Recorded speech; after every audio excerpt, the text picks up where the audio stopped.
La force de l'âme est la force du corps.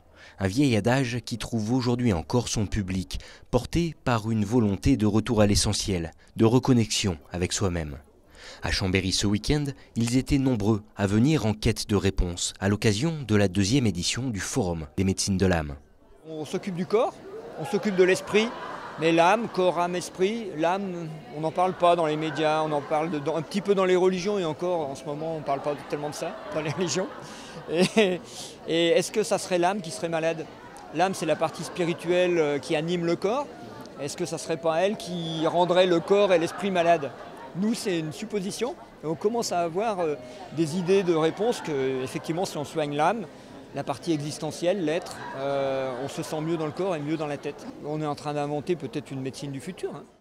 Guide holistique, aromathérapie, yoga du rire ou encore séjours de jeûne et randonnée sont donc entre autres quelques-unes des clés proposées sur le forum.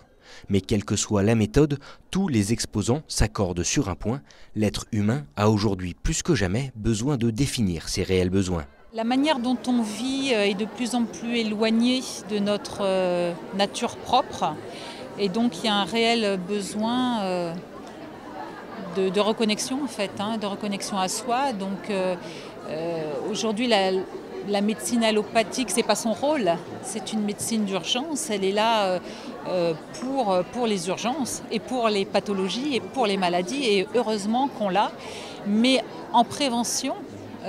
C'est important de prendre sa santé en main, en amont, avant d'être malade.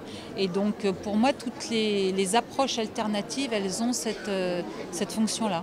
Bien loin d'une actualité épidémique, c'est donc avec des informations et un peu d'inspiration que le Forum des médecines de l'âme a réuni pas moins de 3000 personnes en 3 jours de manifestation.